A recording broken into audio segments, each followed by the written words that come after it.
Asia cup 2025 టోర్నీలో team India జోరు కొనసాగిస్తోంది. ఉత్కంఠభరితంగా సాగిన మ్యాచ్లో ఇండియా సూపర్ ఓవర్లో కూడా విజయం సాధించింది.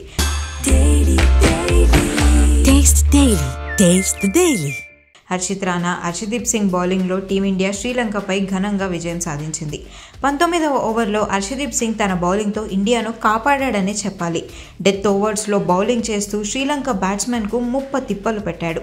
అలాగే సూపర్ ఓవర్లో కూడా మంచి బౌలింగ్తో ఇండియా విజయంలో కీలక పాత్ర పోషించాడు. సూపర్ ఓవర్లో హర్షదీప్ సింగ్ తొలి బంతికే కుశల్ పెరీరాని అవుట్ చేశాడు. ఆ తర్వాత వచ్చిన కమిందు మెండిస్ ఒక రన్ తీశాడు. ఆ నెక్స్ట్ బాల్ వైడ్ అయింది. దాంతో శ్రీలంకకు 2 పరుగులు వచ్చాయి.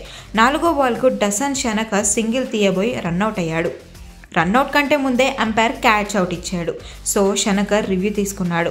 బాల్ బ్యాట్కు తగలకపోవడంతో నాట్అవుట్ అని తేలింది. షనక అవుట్ అవ్వలేదు. ఆ నెక్స్ట్ బాల్కే హర్షదీప్ సింగ్ షనకను అవుట్ చేశాడు. భారత లక్ష్యం 3 పరుగులు.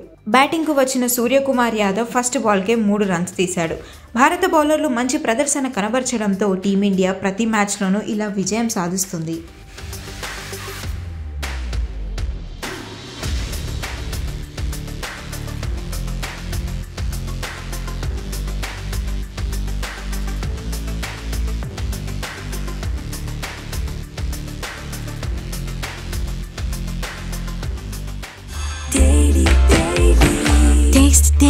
Taste the Daily.